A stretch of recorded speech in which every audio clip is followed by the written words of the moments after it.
विश्वनाथ भगवान की जय, महाकालेश्वर भगवान की जय, ओंकारेश्वर भगवान की जय, वरेश्वर महादेव की जय, सद्गुरु साईनाथ भगवान की जय। हर हर महादेव, हर हर महादेव, हर हर महादेव।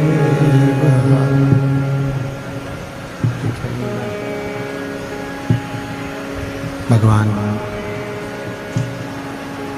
देवाधिदेव महादेव भगवान शिव, जिनकी पुनित पावन पवित्र शिव महापुराण की कथा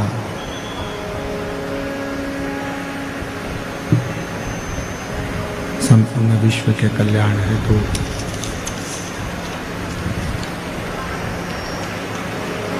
बाबा देवाधिदेव महादेव की कृपा से, उनकी करुणा से, उनकी उदारता से बक्से नहीं चल रहा, बक्से कोई से नहीं चल रहा पूरे पंडाल।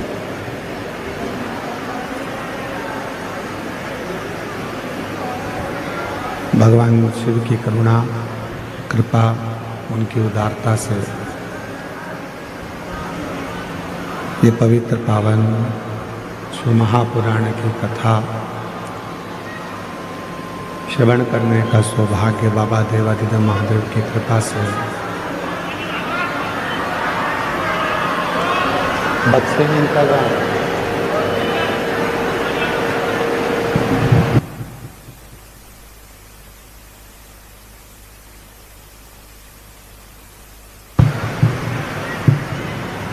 भगवान देवाधिदेव महादेव की कृपा से, करुणा से, उनकी उदारता, उनकी कृपा से, करुणा से ये पवित्र पावन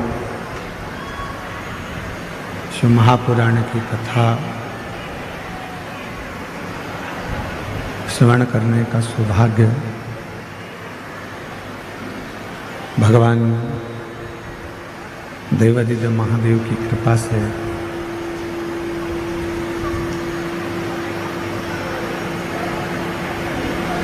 शिरडी के इस पवित्र पावन लोनी गांव में ये पवित्र पावन शिव महापुराण की कथा श्रवण करने का सौभाग्य प्राप्त हुआ है। स्पीकर नहीं चल रहा है, स्पीकर नहीं चल रहा,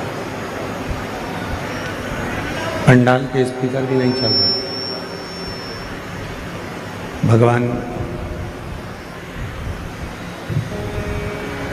देवाधिदेव महादेव, भगवान शिव, जिनकी अविरल भक्ति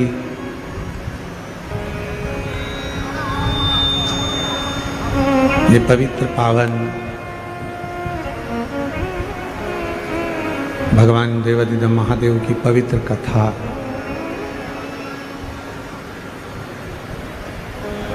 माननीय श्री नामदार राधा कृष्ण वी.के. पाटिल जी, श्रीमती शालिनी ताई वी.के. पाटिल जी, माननीय Shri doctor Sujay VK. Patil ji, Shrimati Dhanashree VK. Patil ji, माननीय श्री राजेंद्र वी.के. पाटिल जी, श्रीमती स्वर्णा वी.के. पाटिल जी, श्रीमान ध्रुव वी.के. पाटिल जी, श्री सुप्रिया ढोकने पाटिल जी, सुष्मिता ताई वी.के. पाटिल जी, लोनी शिरडी। एक बार यजमान परिवार के लिए जोरदार ताली बजाकर उनका स्वागत, वंदन, अभिनंदन,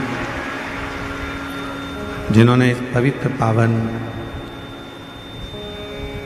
शिव महापुराण की कथा को दिव्यता और भव्यता के साथ आयोजित किया।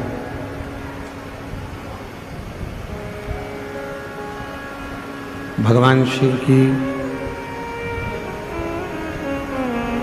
अविरल भक्ति और मुक्ति प्रदान करने वाली शिव महापुराण की यह पवित्र कथा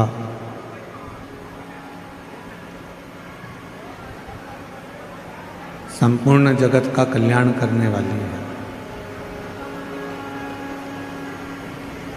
और बड़ा सौभाग्य है शिरडी क्षेत्र के सभी रहवासियों का, जिन पर भगवान देवाधिदेव महादेव की कृपा हुई और ये पवित्र कथा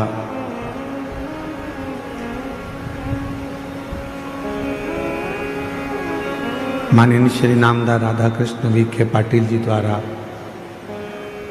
डॉक्टर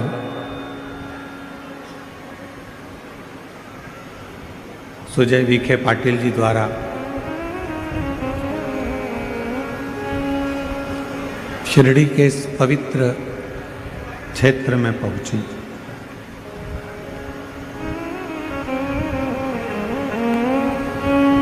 और बहुत सुंदर व्यवस्था के साथ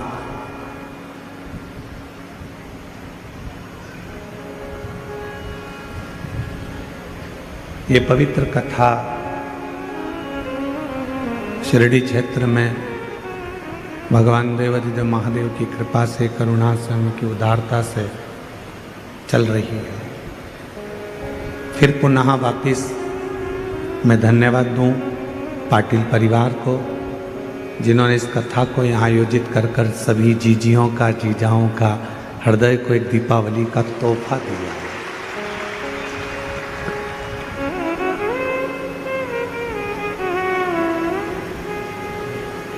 जैसे दीपावली पर कोई गिफ्ट देता है, कोई तोहफा दिया जाता है, उसी तरह माननीय श्री नामदार राधा कृष्ण विखे पाटिल जी द्वारा पूरे शिरडी क्षेत्र वालों को, पूरे शिरडी क्षेत्र वासियों को ये शिव महापुराण की कथा गिफ्ट रूप में प्राप्त हुई। गिफ्ट रूप। और तेरी कृपा बिना न हिले एक भी अणु, लेते श्वास तेरी कृपा से तनु तनु। बखान क्या करूं मैं राखो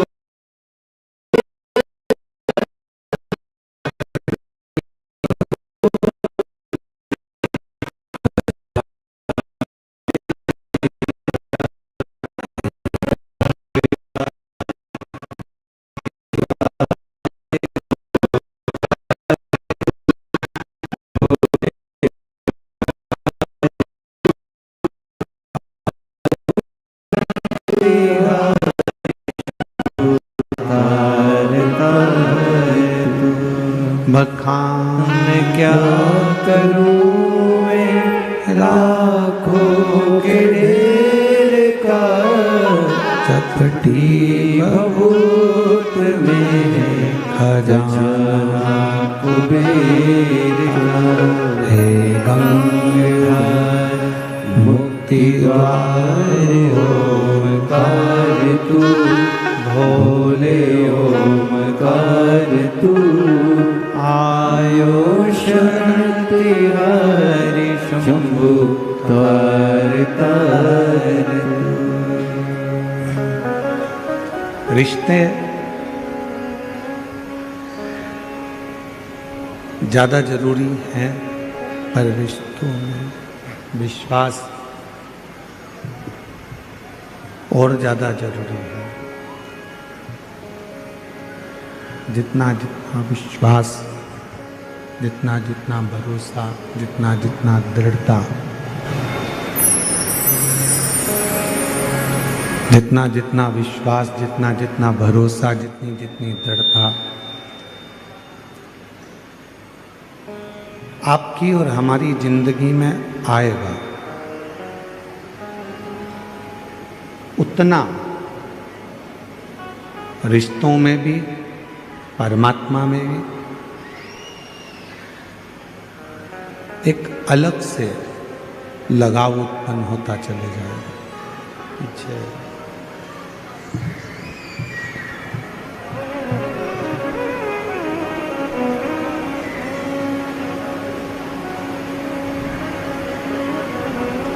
शिव महापुराण की कथा कहती है, भगवान शंकर का चरित्र कहता है, शिव तत्व कहता है।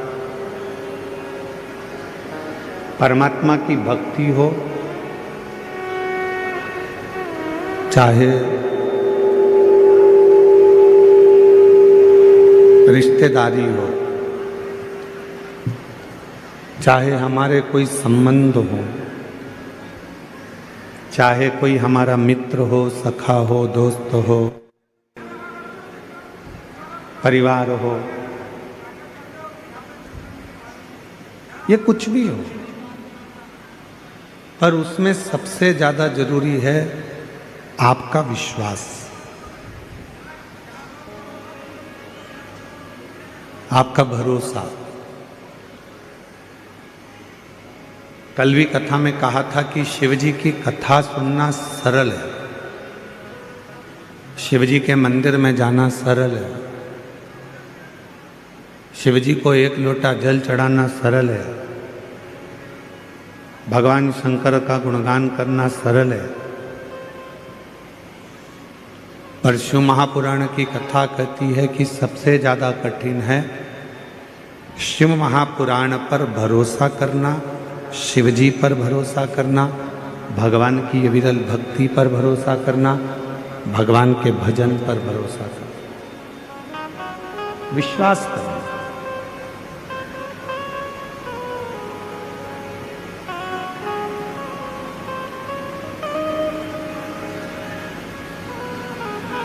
आपका भरोसा कितना है? आप शिव पर कितना विश्वास करते हो, कितना भरोसा करते हो, शंकर के कितने करीब आप पहुंचे हो, ये आपका विश्वास बताए।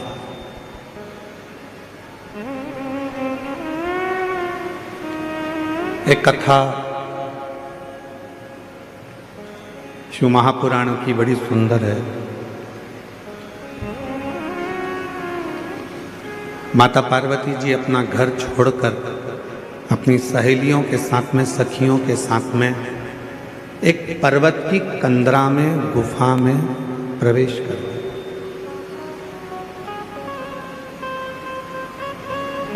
और उसी में माता पार्वती बैठकर शिव जी की साधना करने लगी, भगवान शंकर की भक्ति करने लगी। पहले तप करा, साधना करी,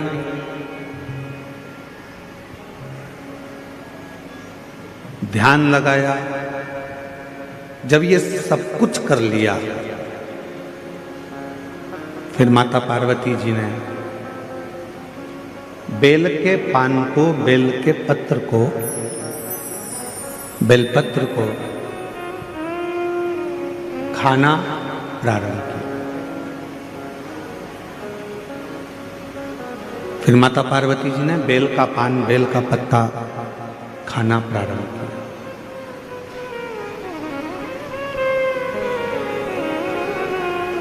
अब सूखे बेलपत्तों को खाती खाती पार्वती मैया दुर्बल हो गई, एकदम दुबली, एकदम दुर्बल। पानी भी नहीं पीती, भोजन भी नहीं करती, कोई फल भी नहीं खाती, केवल बेलपत्र को, केवल बेल के पान को, बेल के पत्ते को, बेलपत्र को ही खा रही।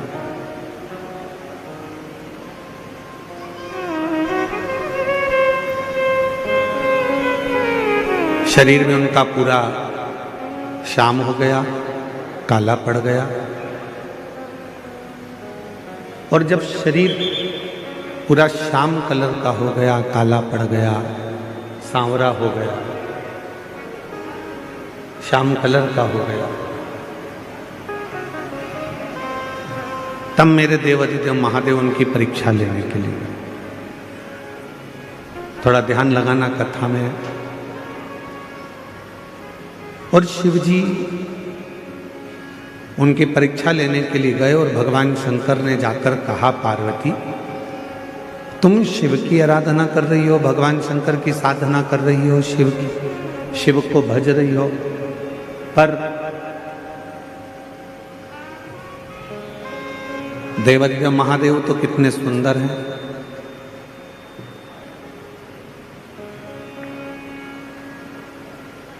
कर्पूरगौरम करुणावतारम संसार सारम भुजगेन्द्रहारम। भगवान शिव तो इतने सुंदर हैं,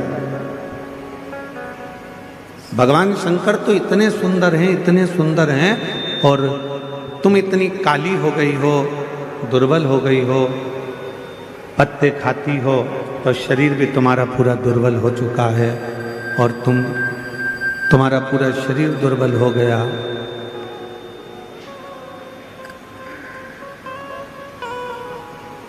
और तुम्हारा शरीर पूरा दुर्बल हो गया, शरीर काला भी हो गया, दुर्बल भी हो गया। अब ये बताओ कि शिवजी तुमसे शादी करें तो करें कैसे? भगवान देवादिदेव महादेव तुमको ब्याहें तो ब्याहें कैसे? कहाँ वो इतने गोरे और कहाँ तुम इतनी काली? कर्पूर गौरम करुणा संसार सारम भुजगेन्द्रहारम सदा वसन्तं हृदयारविन्दे भवं भवानी सहितं। अब शिवजी तो इतने गोरे हैं, भगवान शंकर तो इतने गोरे हैं, और पार्वती तुम काली हो, कृष्ण वर्ण हो गया तुम्हारा, दुर्बल हो गई तुम, इतनी दुर्बल हो गई तुम, कैसे शिवजी तुमसे बिहाएंगे?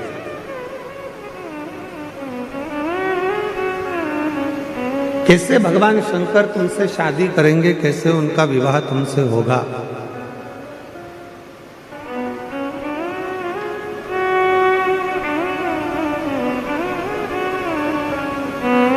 पार्वती जी ने हाथ जोड़े, जो देवादिदेव महादेव आए थे रूप बदल कर, स्वरूप बदल कर, पार्वती जी ने उनके हाथ जोड़ लिए, और हाथ जोड़कर माता पार्वती जी बोली कि प्रभु,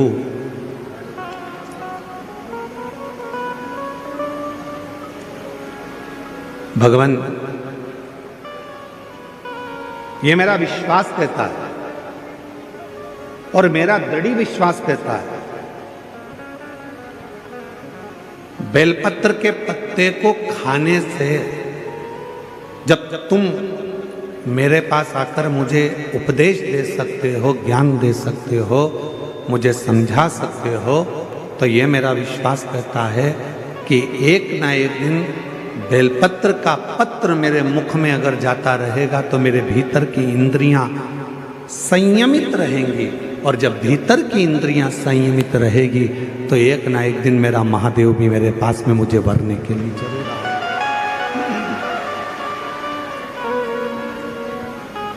मुझे मेरा शंकर, मुझे मेरा महादेव, मुझे मेरा भोले बाबा मुझे वरने के लिए जरूर आएगा।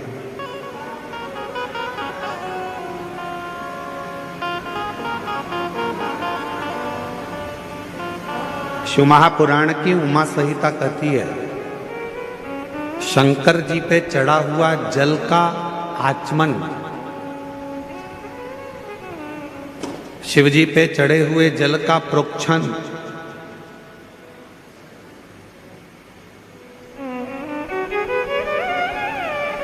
कायिक, वाचिक और मानसिक तीन तापों को नष्ट कर देता।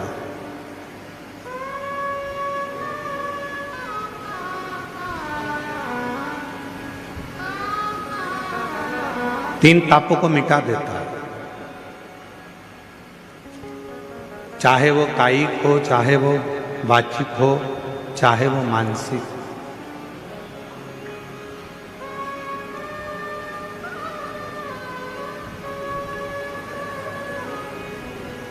और कोई ये ना कहे कि केवल सीहोर वाले महाराज जी कहते हैं कि शंकर जी पे चढ़ा हुआ जल पीना चाहिए। हम आप सबसे कहेंगे, जितने आस्था चैनल पर सुन रहे हैं, जितने तीनों पंडालों में और पंडालों के बाहर जितने भक्त बैठे हैं, पीछे गेट के बाहर, इधर वहाँ जहाँ तहाँ भक्त बैठे हैं, उन सबसे एक बात कहेंगे, आप हमारी बात पर भी भरोसा मत करो। आप तो गीता प्रेस गोरखपुर की शिव महापुराण लेकर आओ और उस शिव महापुराण को घर पर एक बार पढ़ कर देखो। उसमें आपको मिलेगा कि शंकर जी पे चढ़े हुए जल का जो आचमन कर लेता है वो फिर संसार सागर में जन्म नहीं लेता, उसकी मुक्ति हो जाती है, मोक्ष।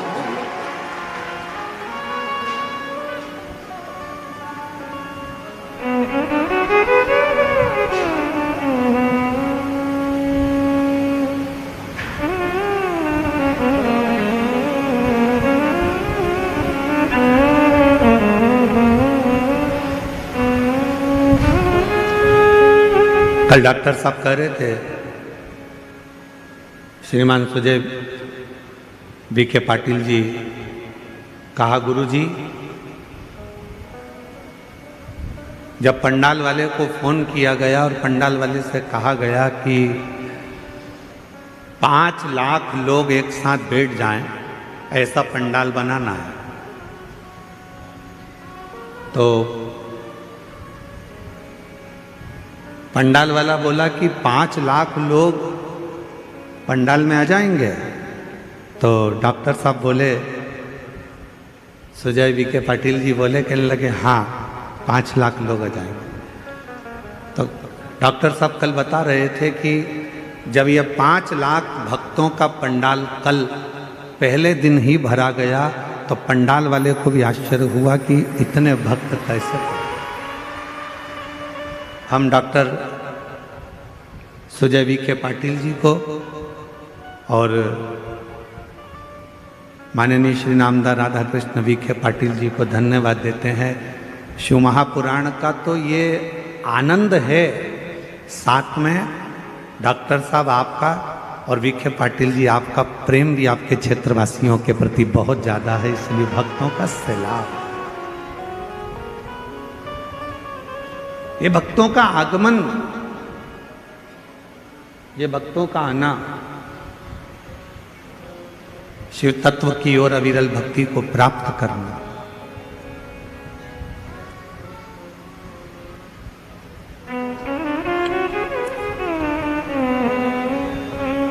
तुमरुका जी ने तो चंचुला देवी को कहा था कि चंचुला,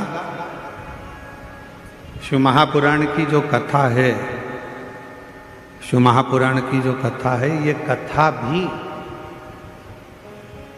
शिव को चढ़ा हुआ जल है, भगवान शंकर को समर्पित किया हुआ जल है। बाहर का रिटर्न आ रहा है पूरा चोंगों का।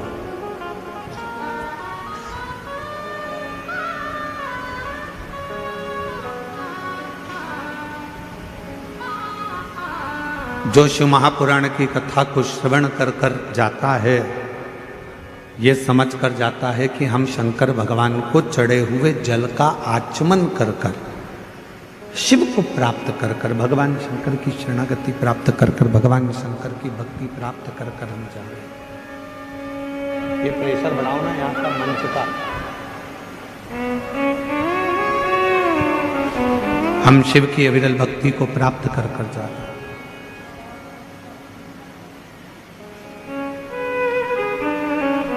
शिव कथा कह रही है, भगवान शंकर का पवित्र चरित्र कह रहा है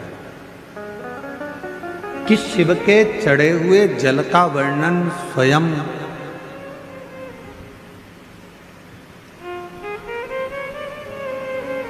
यमराज की जो धर्मपत्नी है, यमराज की जो धर्मपत्नी है जिसका नाम है धुमोरना।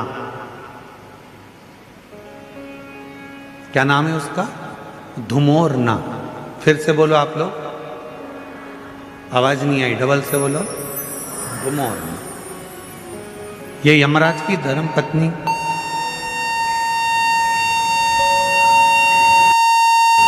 ये यमराज की धर्मपत्नी धुमोरना, धुमोरना।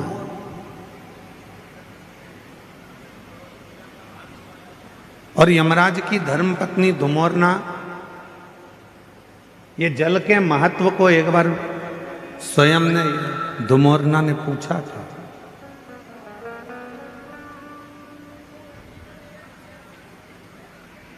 जल के महत्व को धुमोरना ने एक बार पूछा था। शिव महापुराण की कथा कहती है कि एक बार धुमोरना ने शंभु शरणे पड़ी मांगू घड़ी रे घड़ी दुख काटो दया करी ने दर्शन आपो शंभु शरणे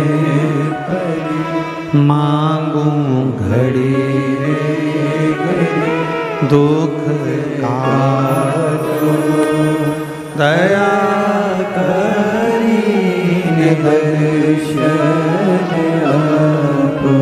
धुमोरना ने एक बार देखा यमराज की साक्षी में भैंसे को।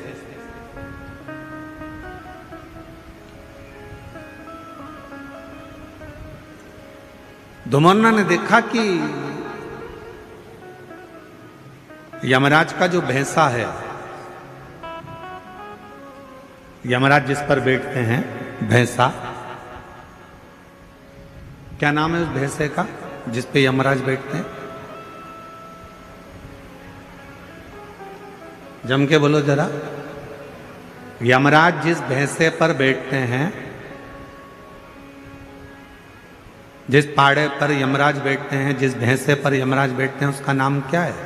उसका नाम है पौंड्रक। क्या नाम है? पौंड्रक। तो एक बार धुमोरना ने उस पौंड्रक को देखा, उस भैंसे को देखा कि भैंसा क्या करता है कि यमराज प्राण खींचते हैं और प्राण खींचकर किसी को लेकर जाते हैं और भैंसा उसको खूब त्राड़ देता है, उसको खूब मारता है, सींग से रोनता है, पांव से कुचलता है, उसको परेशान करता जाता है। भैंसा उसको खूब परेशान करता है। पर धुमोरना ने फिर एक जगह देखा कि धुमोरना ने देखा कि वो भैंसा एक जीव को यमराज लेकर जा रहे थे, पर उस भैंसे ने उसको कोई कष्ट नहीं दिया, भैंसे ने उसको कोई परेशान नहीं किया।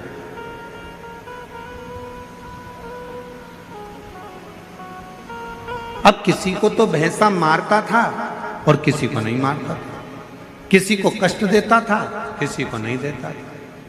धुमोरना के मन में, यमराज की धर्मपत्नी के मन में यह बात अड़, और यमराज की धर्मपत्नी के मन में यह बात अड़ी, और यमराज की धर्मपत्नी ने विचार करा आखिर ये हो क्या रहा। जब यम की आज्ञा है कि कष्ट देना है तो देना चाहिए, फिर ये भैंसा किसी को कष्ट देता है, किसी को नहीं देता है, किसी को अच्छा रखता है, किसी को बुरा रखता है, आखिर ऐसा हो क्यों रहा।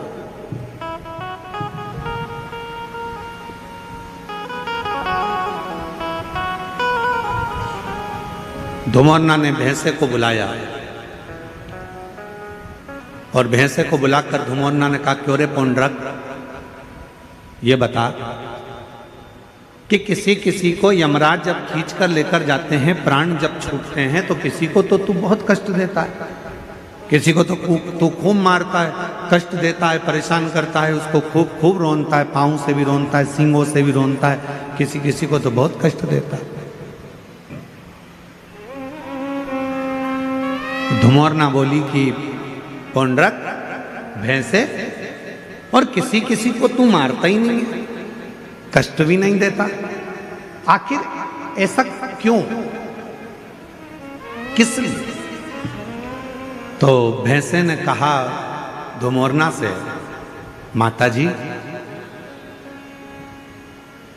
जब भगवान देवाधिदेव महादेव का रुद्र अवतार हुआ,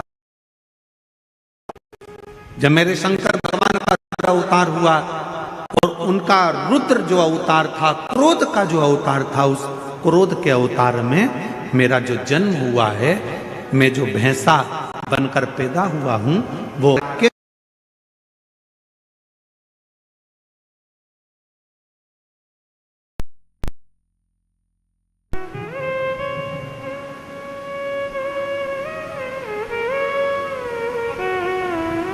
और मेरा जन्म हुआ रुद्र की जंघा से। जब मेरा जन्म हो गया रुद्र की जंघा से, तो मैं समझ नहीं पाया कि मैं कहाँ जाऊंगा। तब देवाधिदेव महादेव ने कृपा कर कर मुझे यमराज को दे दिया और मैं यमराज का सेवक बन गया। यमराज ने कहा कि तुम यदि मेरे पास में रहोगे तो मेरी आज्ञा का पालन करना पड़ेगा। तो देवाधिदेव महादेव जी ने कहा कि यमराज को मैंने तुम्हें दिया है तो तुम्हें इसकी आज्ञा का पालन करना है, तुम आज्ञा का पालन करो।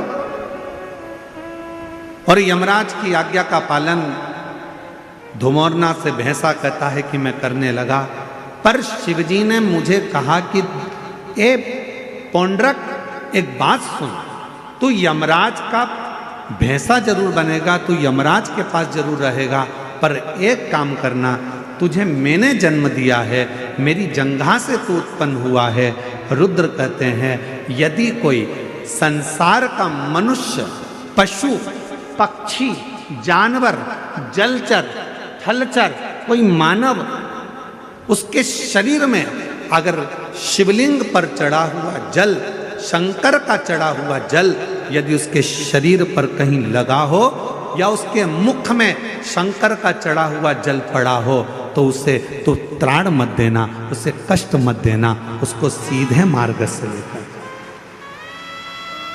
उसको तू त्राण मत देना, उसको तू कष्ट मत देना, उसको तू सीधे मार्ग से लेकर, उसको तू परेशान मत करना।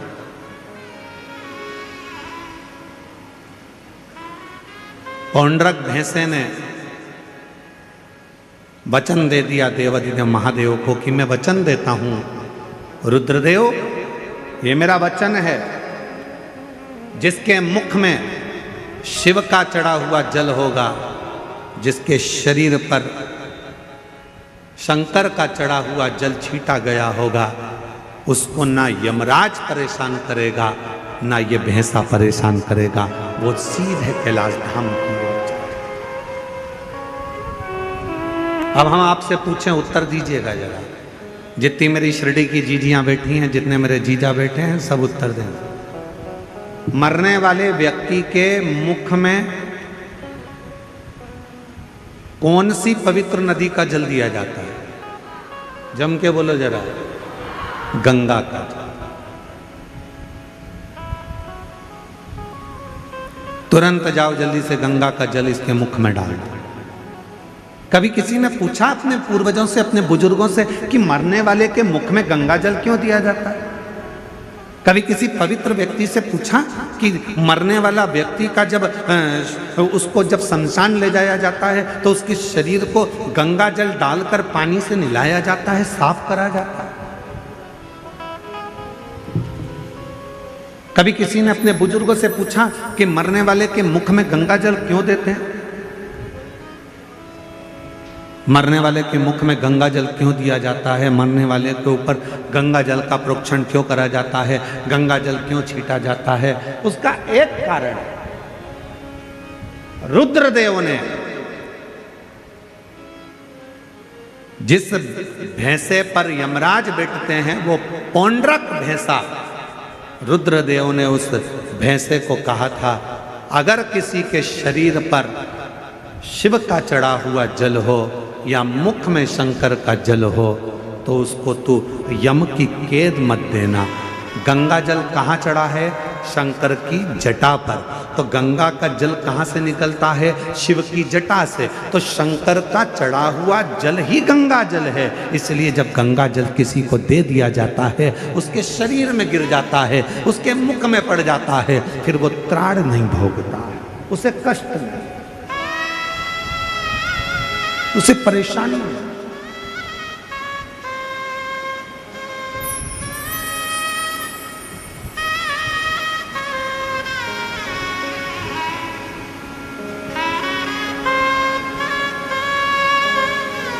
महाराज,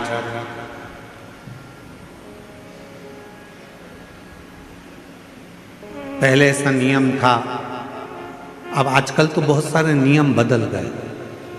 पहले कोई मानसरोवर जाता था तो मानसरोवर का जल लेकर आता था तो अपने आसपास में थोड़ा थोड़ा जल देता था। बोलो बोलो दीदी, सही है गलत है? कोई गोदावरी स्नान करने के लिए जा रहा है तो माँ गोदावरी का जल लेकर आ रहे हैं तो थोड़ा थोड़ा आसपास में बांटते थे। कोई हरिद्वार गया, गंगा जी का जल भरकर लाया तो गंगा जी का जल आसपास में बांटते थे। पहले ऐसा नियम था। अब बीच में लोगों ने ये नियम बंद कर कर गिफ्ट बांटना चालू कर दिया। हम केदारनाथ जी गए थे, तुम्हारे लिए गिफ्ट लेकर आए। हम हरिद्वार गए थे, तुम्हारे लिए गिफ्ट लेकर आए। हम शिरडी गए थे, तुम्हारे लिए गिफ्ट लेकर आए। फिर गिफ्ट का काम बंद हुआ तो लोगों ने फिर प्रसाद देना चालू करा। हम उज्जैन गए थे, तुम्हारे लिए प्रसाद लेकर आए। हम वहाँ गए थे, तुम्हारे लिए ये प्रसाद लेकर आए। हम तुम्हारे लिए ये प्रसाद लेकर आए। शिव महापुराण की कथा कहती है किसी मंदिर, देवालय, शिवालय या किसी तीर्थ का सबसे बड़ा प्रसाद होता है वहां की पवित्र नदी का कुंड का जल। वो जल जब हम अपने आसपास में देते हैं तो हमें हजारों हजारों तीर्थ का पुण्य फल प्राप्त हो जाए।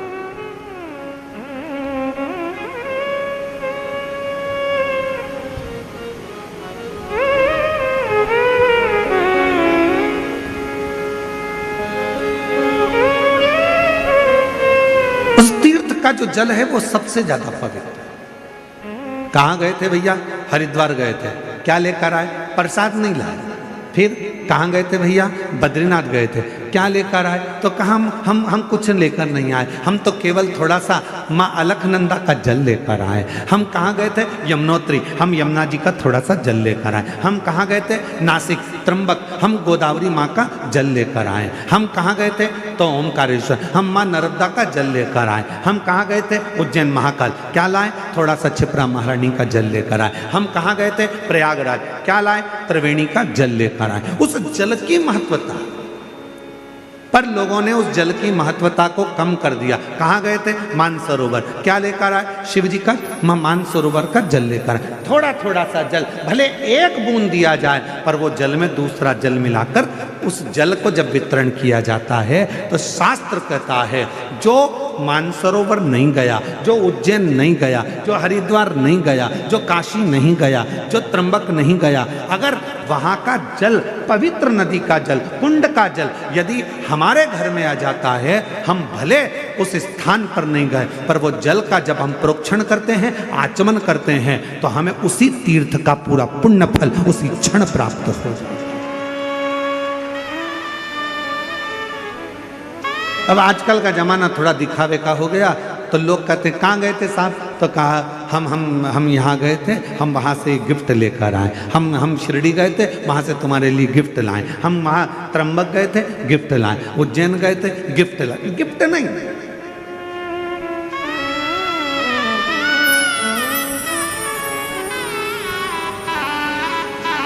अभी कथा में हमने कहा था, जलगांव की कथा में, कि करवा चौथ पर तुम्हारा पति तुमको गिफ्ट दे,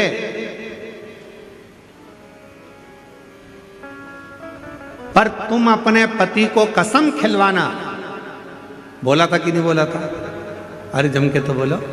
तुम अपने पति को सौगंध दिलवाना करवा चौथ के दिन कि तुम मुझे गिफ्ट दे रहे हो, चलेगा, पर मुझे भी एक गिफ्ट चाहिए कि तुम कसम खाओ, सौगंध खाओ कि जब भी गाड़ी चलाओगे तो हेलमेट जरूर लगाओगे। जब भी गाड़ी चलाओगे तो हेलमेट। ये गिफ्ट दो मुझे कि क्योंकि तुम हो तो मेरा घर है, तुम हो तो परिवार है, तुम हो तो मेरा कुटुंब है, तुम हो तो मेरे बच्चे हैं, और तुम हो तुम में हो। हेलमेट लगाओ। 4 व्हीलर गाड़ी चलाओगे, सीट बेल्ट लगाओ। ये शपथ दिलवाओ।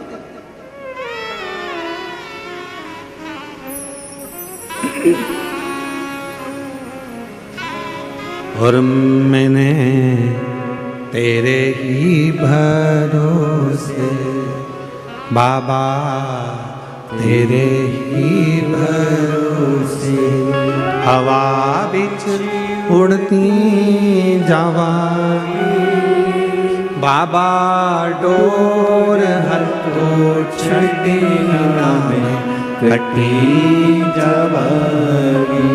भोले मैं तेरी प्रशंसा शंभो मैं तेरी पद हवा बिच उड़ती जावांगी बाबा डोर हल तो छड़ी नाम कटी जावागी भोले मैं तेरी पद शंभो मैं।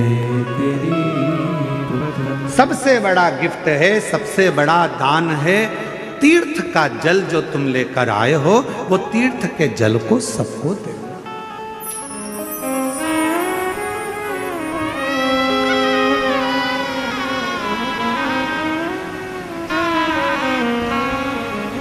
मुख में गंगा जल हो,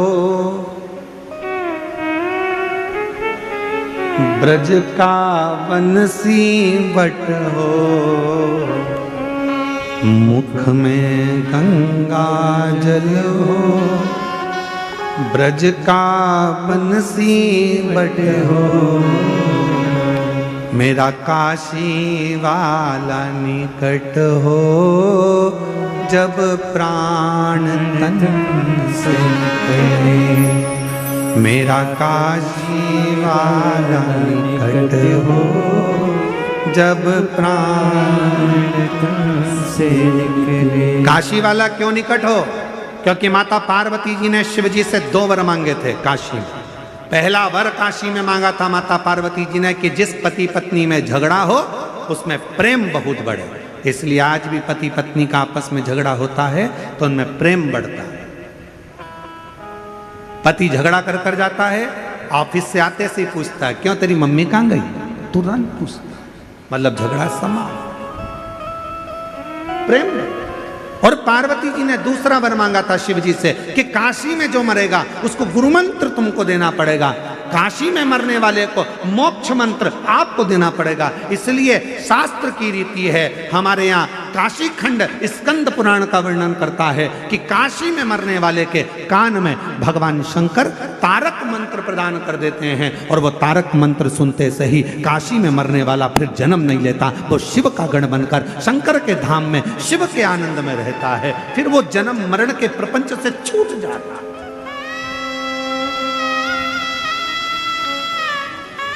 फिर वो जन्म मरण के प्रपंच से मुक्त हो गए, मुक्त।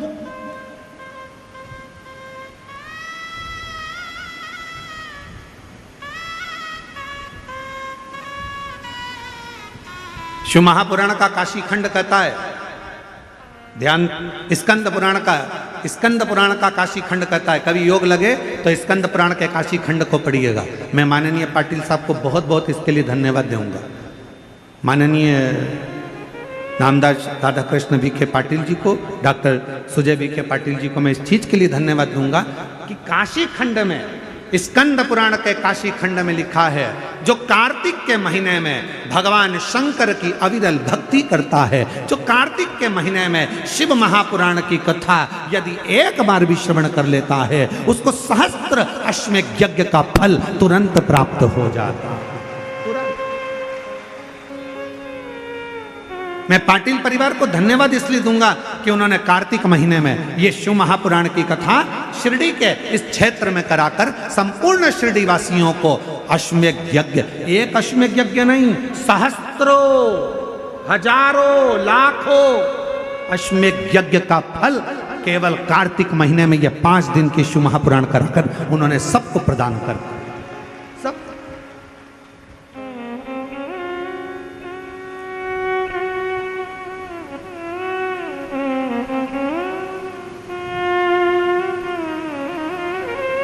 जब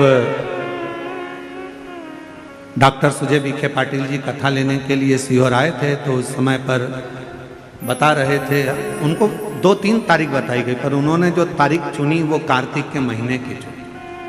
तो हमको भी आश्चर्य हुआ कि जरूर माता पिता के संस्कार इतने प्रबल हैं कि कार्तिक के महीने की अगर तारीख चुनी है तो उसमें फल, तो ये श्रेष्ठता हुआ।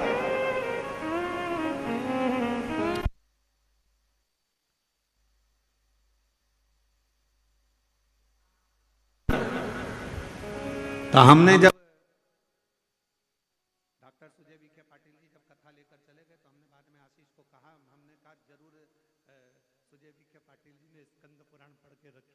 तो उनको काशी खंड याद होगा कि कार्तिक महीने में कथा सुनने से हजारों यज्ञ का फल प्राप्त होगा।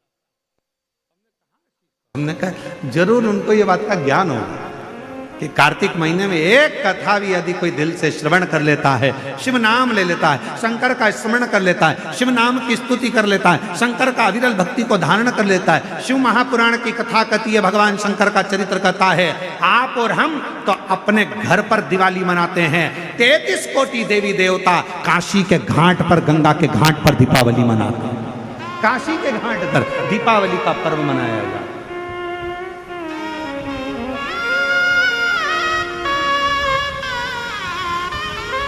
शिव धाम में, भगवान शंकर के धाम में, काशी में, शंकर के अविरल धाम, हम तो आपसे भी कहेंगे आपके घर के आसपास में जो शंकर का मंदिर हो ना, दीपावली के दिन शंकर के मंदिर में जाकर दीपदान जरूर करना। दीपावली के पर्व पर शिव मंदिर में जाकर उसके आसपास में दीप जरूर लगाना।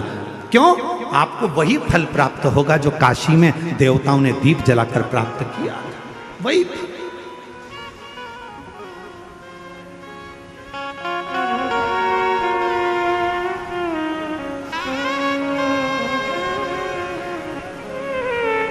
भगवान शंकर की अविरल भक्ति को धारण,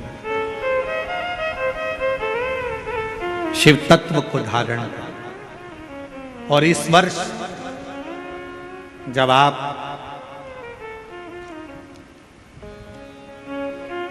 20 अक्टूबर को दिवाली मनाएं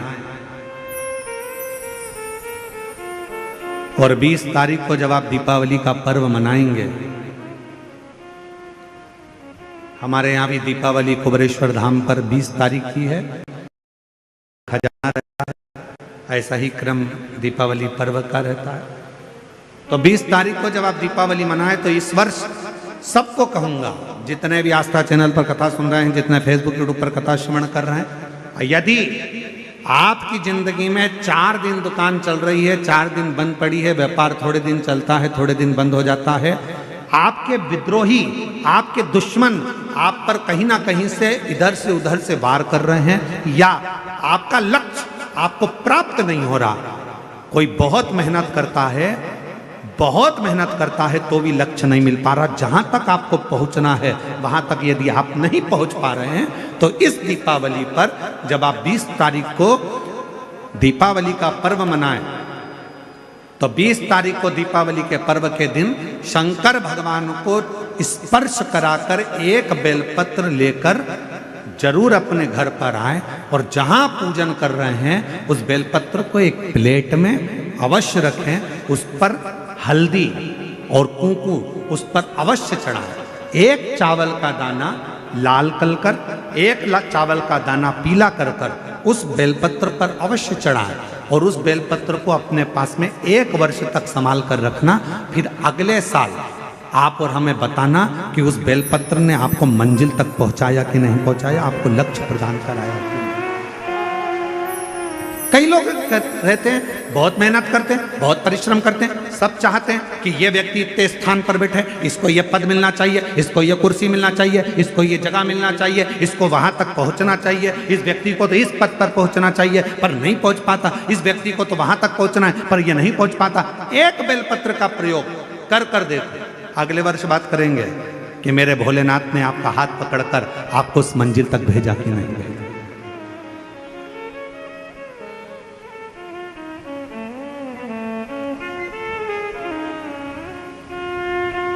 कई व्यापारी, कई किसान कह देते हैं, अरे गुरुजी हमारी फसल पिट गई, अब की बार हमारी जो पिक थी वो पूरी की पूरी पिट गई, हमारा पानी ने बेकार कर दिया, हमारा इसने बेकार कर दिया, हमारा उसने बेकार कर दिया।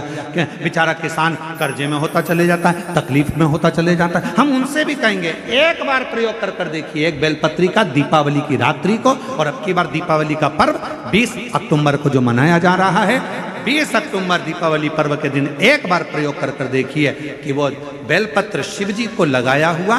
क्यों? क्योंकि भगवान शंकर ने माता लक्ष्मी को जब भगवान विष्णु को दिया था, क्योंकि माता लक्ष्मी की माँ ख्याति देवी, तो लक्ष्मी जी का विवाह शिव जी से करना चाहती थी, पर शंकर जी ने मना कर दिया था कि मैं विवाह नहीं करूंगा, इनको तो नारायण को दे दो। तो लक्ष्मी जी को भगवान शंकर ने जब यहाँ आया, तब माता लक्ष्मी ने वर दिया, भगवान शंकर से प्रार्थना करी, आप मुझे आज्ञा करो। शंकर भगवान ने कहा, जिस दिन तुम पृथ्वी पर भ्रमण करने के लिए आओ और जिस स्थान पर बेलपत्र विराजमान हो, उस स्थान पर तुम सदा विराजमान हो जाओ। वहां से फिर अविरल बोल बम का नारा है। इतना धीमा बोलोगे तो शिरडी वालों कल्याण तुम्हारा। अच्छे से बोलो जरा, बोल बम का नारा है। हार हार महादेव शिव तत्व की प्राप्ति।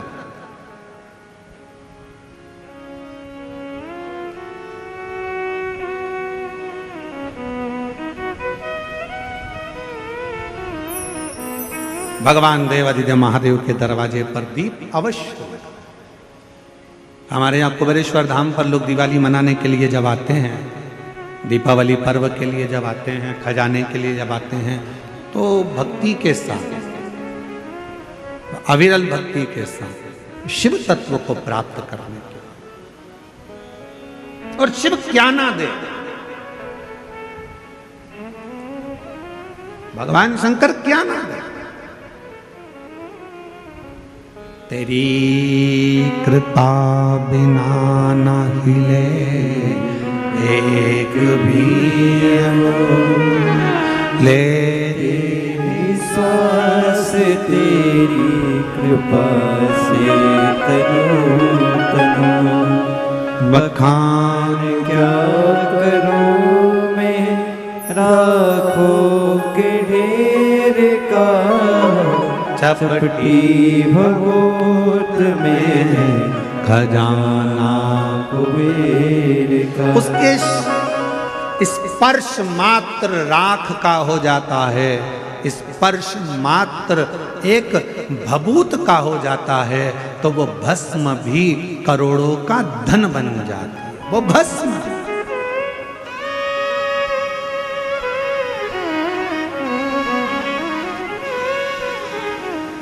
इसलिए शिव महापुराण की कथा कहती है, एक लोटा जल सारी समस्या का हल।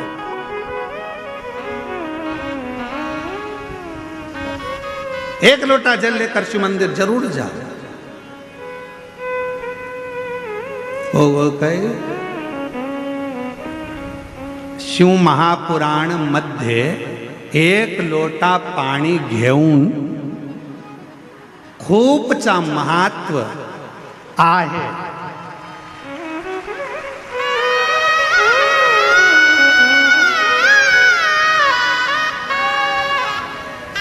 शिव महापुराण में एक लोटे जल का बड़ा महत्व बताया है, बड़ा महत्व।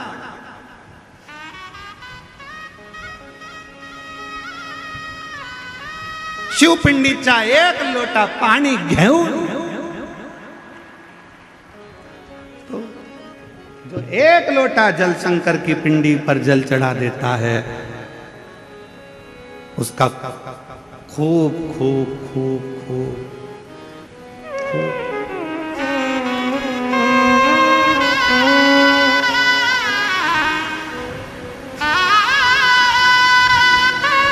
और तेरी कृपा का क्या भरोसा, कब किस पर हो जाए। जरा हम पर कर दो, जरा सी हम पर कर दो।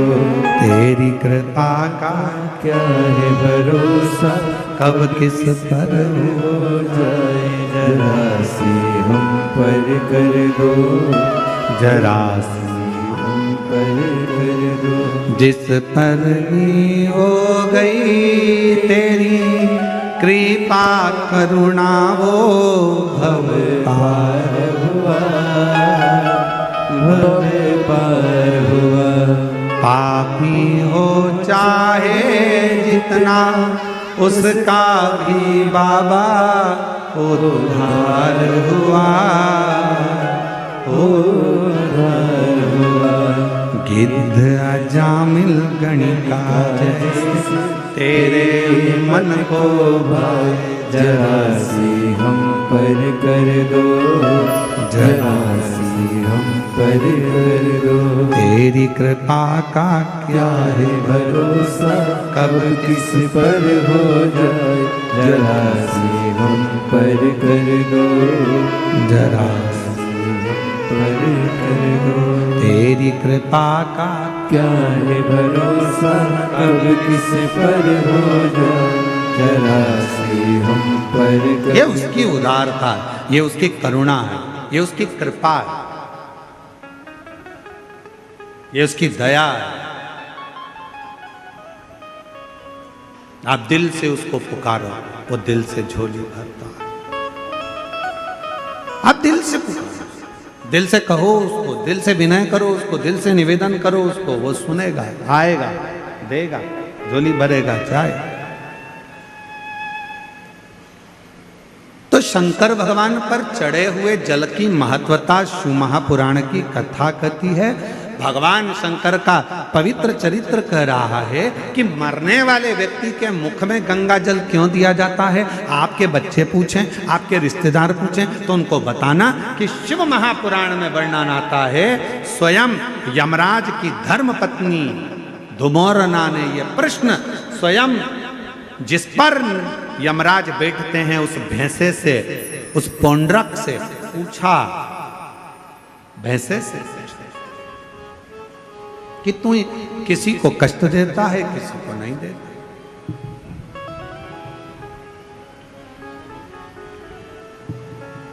किसी को तो तू अच्छे से लेकर जाता है और किसी को रुला रुला कर लेकर जाता है। बात क्या?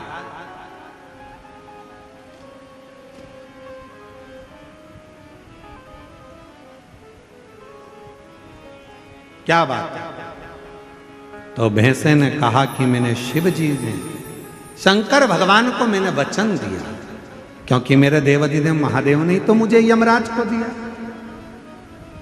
आज अगर मैं यमराज के पास में हूं, यदि मैं यम के साथ में रह रहा हूं, तो इसमें शिव जी की कृपा है, मुझे शंकर भगवान ने करुणा कर दिया।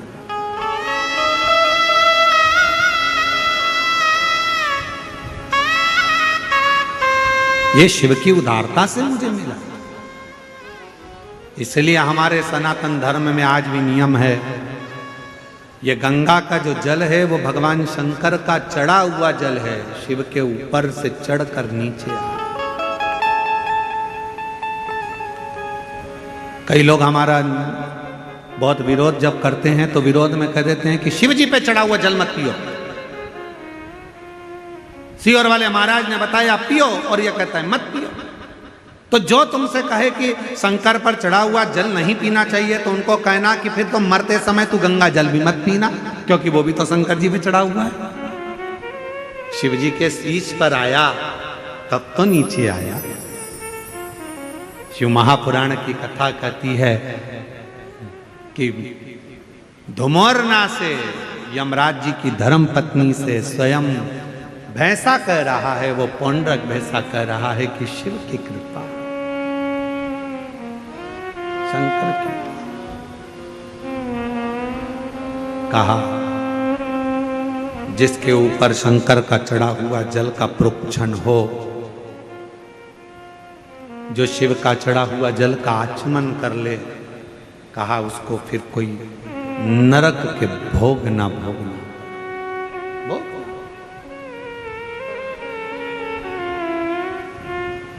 मुख में गंगा जल हो, ब्रज का बंसी बट हो। मुख में गंगा जल हो, ब्रज का बंसी बट हो। मेरा काशी वाला निकट हो, जब प्राण तन से निकले।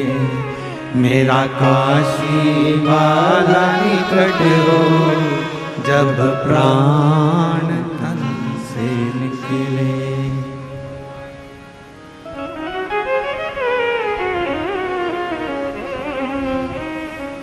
हे भोलेनाथ, हे भोलेनाथ, इतना तो करना भोले जब प्राण तन से निकले, इतना तो करना भोले जब प्राण तन से निकले। बाबा इतनी कृपा करना। हम हो सकता है प्राण छूटते समय हम काशी ना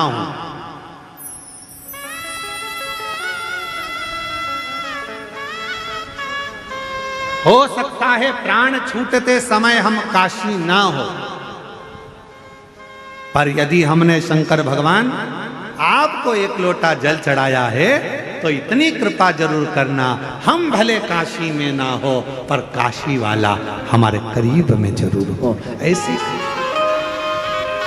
ऐसे काशी वाला,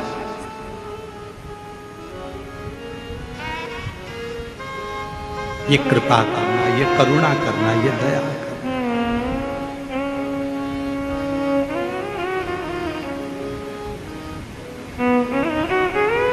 यमराज की जो धर्मपत्नी है ना,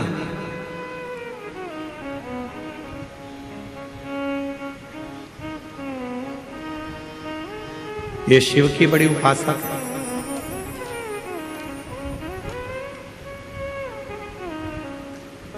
ध्रुमोर्ना दक्ष प्रजापति की बेटी है। शंकर भगवान की धर्म पत्नी भी, माता सती भी दक्ष प्रजापति की बेटी है। कामदेव की धर्म पत्नी रति भी दक्ष प्रजापति की बेटी है। यमराज की धर्म पत्नी वो भी धुमोरना भी दक्ष प्रजापति की बेटी है। महाराज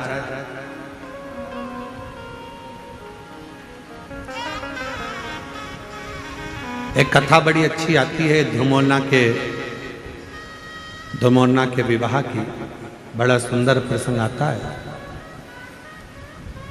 कि ध्रुमोरना ने ध्रुमोरना ने अपने पिता दक्ष प्रजापति से निवेदन करा, और ध्रुमोरना ने अपने पिताजी से निवेदन करा कि मेरा जो हाँ विवाह करो जो मृत्यु को जीत ले, जो मौत को विजय प्राप्त कर ले, जो मृत्यु पर विजय प्राप्त कर ले, उससे हमारा विवाह। ध्रुमोरना ने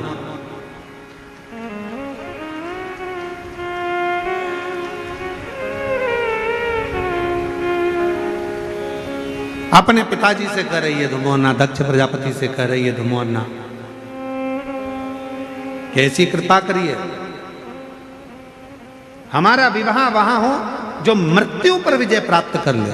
तो इतने में दक्ष प्रजापति ने विचार करा, ठीक है अगर आप ऐसा कहते हो तो आपके लिए हम वही वर ढूंढेंगे जो मृत्यु पर विजय प्राप्त कर ले। तो उनके लिए उसी समय पर दक्ष प्रजापति ने यमराज को लाकर खड़ा कर दिया। तो ध्रुमोरना ने देखा कि यमराज इसका तो पूरा स्वरूप बड़ा कृष्ण है, काला है और भयंकर स्वरूप है। तो इतने में ध्रुमोरना ने कहा कि पिताजी इनसे विवाह, तो कहा ये यमराज है, इससे विवाह कर लीजिए। ध्रुमोरना ने अपने पिताजी का कहना माना, हाँ भर ली। शादी के मंडप में ध्रुमोरना पहुंच गई। जरा ध्यान से सुनना, शादी के मंडप में ध्रुमोरना पहुंच गई।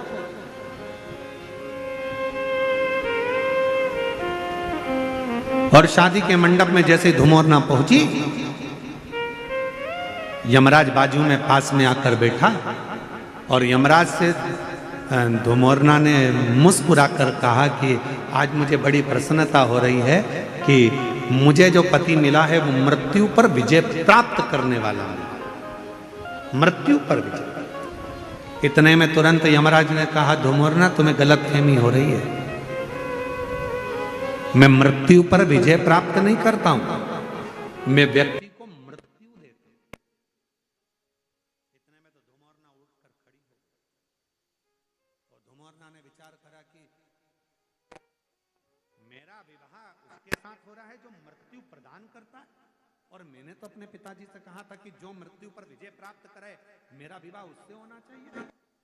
इतने में तुरंत यमराज ने कहा कि मृत्यु पर मैं विजय प्राप्त नहीं कर सकता, पर धुमोरना मृत्यु पर तो केवल एक है जो विजय प्राप्त कर सकते हैं, पर उनका विवाह माता सती के साथ, तुम्हारी बहन के साथ हो चुका है, और वो देव अधिदेव महादेव हैं जो मृत्यु पर विजय प्राप्त कर लेते।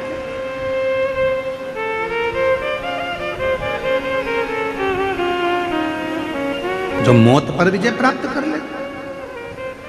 इतने में धुमोरना उठकर चली गई, और जैसे ही धुमोरना उठकर गई, दक्ष प्रजापति को सूचना मिली कि मेरी बेटी यमराज से विवाह नहीं करना चाहती, अब करा क्या जाए। इतनी देर में दक्ष प्रजापति ने अपनी दूसरी बेटी विजया को मंडप में ले जाकर बिठा दिया। शादी के मंडप में जैसी विजया बैठी, वैसे ही उसी समय, उसी पल, उसी घड़ी सती ने धुमोरना से पूछा कि बहन क्या बात है, तेरी शादी हो रही है, दूल्हा भी अच्छा है, वर अच्छा है, सब कुछ ठीक है, फिर तू शादी क्यों नहीं करना चाहती। धुमोरना ने कहा मैंने अपने पिता दक्ष प्रजापति से वर मांगा था कि मेरा विवाह हो तो उसके साथ हो जो मृत्यु पर विजय प्राप्त कर ले, पर मेरे पिताजी तो विवाह कर रहे हैं जो मृत्यु की दंड देता है, मृत्यु की सजा देता है, उस यमराज से विवाह कर रहे हैं जो मौत देता है। तो क्या हुआ, कोई बात नहीं। सती ने कहा कि तू चिंता मत कर धुमोरना, तू चाहती है कि मृत्यु पे विजय प्राप्त करने वाले से तू विवाह करे, तू उससे विवाह तो नहीं कर सकती, क्योंकि तेरी बहन सती का विवाह देव अधिदेव महादेव से मृत्यु पर विजय प्राप्त करने वाले से हुआ है। पर इतना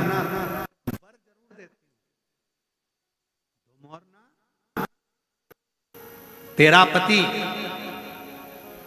मृत्यु लोक में जाकर जिस व्यक्ति के प्राण को लेकर जाएगा यमलोक में,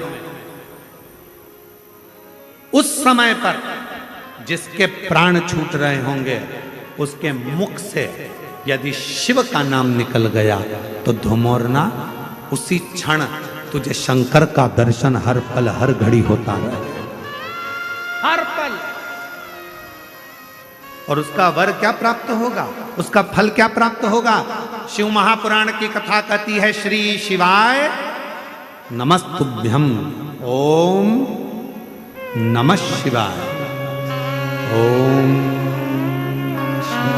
ओम नमः शिवाय, ओम नमः। श्री शिवाय नमस्तुभ्यम बोलने वाला, ओम नमः शिवाय बोलने वाला, हर हर महादेव बोलने वाला, बोल बम का नारा है, बाबा है सहारा है, ऐसे उच्चारण करने वाला, शिव तत्व को गुंजायमान करने वाला, शंकर के नाम को लेने वाला, जब अपने प्राणों को छोड़ता है और उसके मुख से यदि भूलवश भी शिव का नाम निकल जाता है तो धुमोरना शिव जी का दर्शन करती है और यमराज से प्रार्थना करती है, आप इस जीव को जब लेकर आओ तो नरक लेकर मत जाना, इसको बैकुंठ छोड़कर आना, वहां देवता इंतजार कर, वहां देवता इंतजार कर।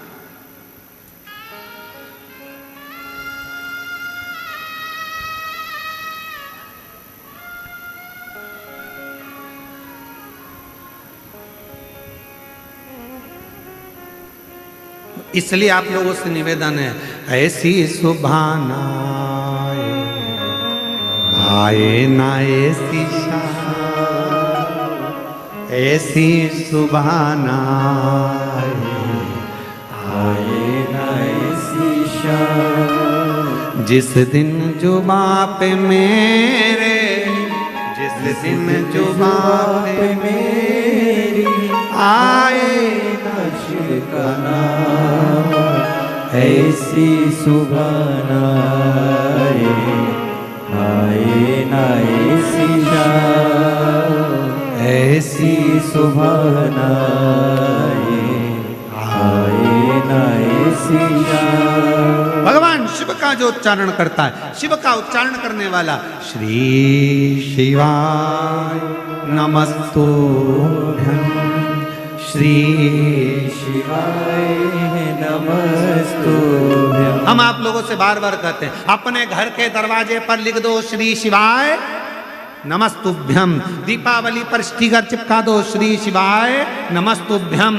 दरवाजे पर बंदरवाल बांध दो श्री शिवाय नमस्तुभ्यम। अगर कोई दरवाजे के सामने से निकल कर जा रहा होगा और मान लो उसका समय भी आ गया होगा, प्राण छूटने का भी समय आ गया होगा, तो दरवाजे पर यदि उसने भूल से भी पढ़ लिया तो वो नरक नहीं जाएगा, उसका परम पद वैकुंठ तक हो जाएगा। इसलिए श्री शिवाय नमस्तुभ्यम का स्मरण करो। कोई अपने काम के लिए जा रहा है, काम नहीं हो रहा, तुम्हारे दरवाजे पर पढ़ लेगा श्री शिवाय नमस्तुभ्यम, उसका राह खुल जाएगा, उसका कार्य सफल हो जाएगा। वो मंत्र का उच्चारण मूल है। कितना फल है मंत्र का, देखो एक पत्र देखिए।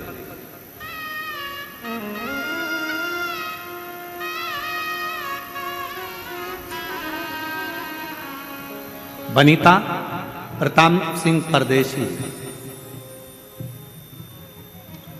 गांव गोटी, तालुका इंगतपुरी, जिला नासिक, महाराष्ट्र से। कहीं बैठी हो हाथ हिला सकती हैं, और अगर बैठी हो तो एक बेलपत्र लेने के लिए आ सकते।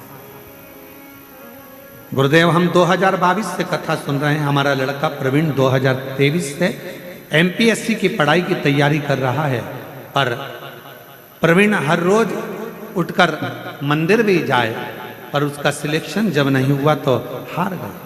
तब हमने उससे कहा, सियोर वाला बाबा कहता है कि मेहनत 4 गुना करो, मंदिर में साफ सफाई करो, शिवजी पर एक बेलपत्र जरूर चढ़ाओ, एग्जाम देने जाओ तो बेलपत्री पर शहद लगाकर शिव का भजन कर कर जाइए। पशुपति व्रत करा, तब हमने देखा तो भी जब उसको फल नहीं मिला तो उसका हिम्मत थोड़ा सा हारा। हिम्मत हारा तो हमने कहा पीछा मत छोड़ना बेटा, बाबा देगा जरूर। और तब हमने कहा कि एक बार कुबेरेश्वर